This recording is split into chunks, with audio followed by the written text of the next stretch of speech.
দিন ঘুড়ি উড়াতো, কুস্তি খেলা হতো, পুরনো ঢাকা চকবাজারে ঈদের মেলা হতো, কাশিদা কাওয়ালির আসরের আয়োজন হতো। সেই সময় উৎসব মুখর একটি পরিবেশ ছিল। মূলত এটা ঈদ মিছিলটি পুরনো ঢাকার নাগরিক সমস্যা যেগুলো রয়েছে সেগুলো ফুটিয়ে তোলার উদ্দেশ্যে কিন্তু এই মিছিলের দিন দিন এই মিছিলের ব্যাপকতা লাভ শুরু করেছে। হারিয়ে যাওয়া এই ঈদ মিছিলকে আমরা আবার নতুন প্রজন্মের কাছে তুলে ধরার লক্ষ্যেই আমরা কিন্তু আমাদের আয়োজন। সাথে ঢাকা দক্ষিণ ও উত্তর সিটি কর্পোরেশনের অধীনস্থ যে কবরস্থানগুলোতে পূর্বের ন্যায় বিনা খরচে কবর দেওয়ার ব্যবস্থা করা হোক।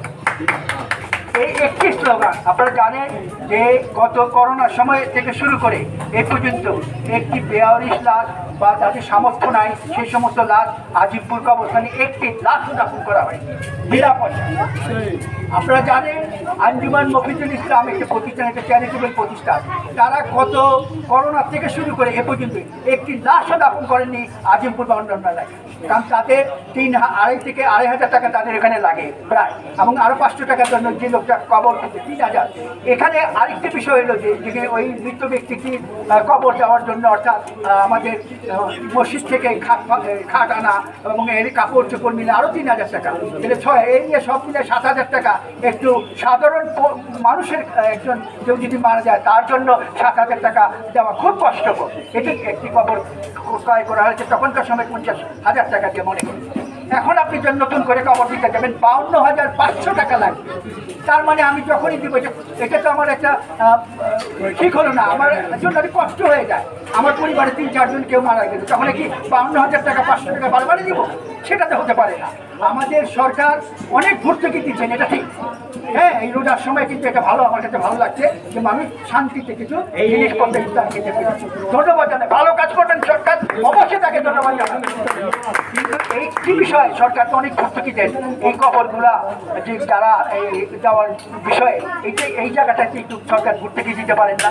আমার মনে হয় যে আঞ্জুমান মফিজুল ইসলামের পক্ষে সম্ভব হচ্ছে না, কারণ যদি 20টা লাশ একদিনে দেয় তাহলে 20 × 3 = 20 কত 60,000। তাদের 60,000 টাকা প্রতিদিন ইনকাম নাই, তাদের ছোট্ট একটা প্রতিষ্ঠান, এখন বড় প্রতিষ্ঠান দাঁড়িয়েছে, অতএব তারাও দেন না।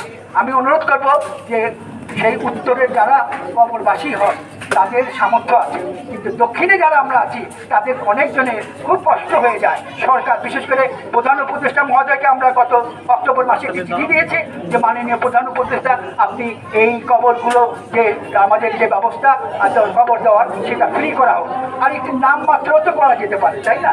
যাই হোক, পাশাপাশি আমরা দক্ষিণ সিটি কর্পোরেশনে যে দেহদান দেহ সৎকারে যেটা করা হিন্দু সম্প্রদায় তাদের কিন্তু বাড়ানো যায়, আমরা তাদের জন্য বলছি সেটাও কিন্তু মৌকুফ করা হোক।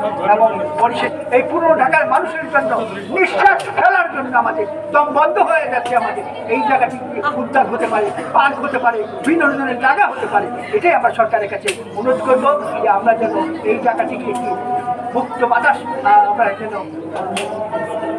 শ্বাস গ্রহণ করতে পারি, নিঃশ্বাস ফেলতে পারি।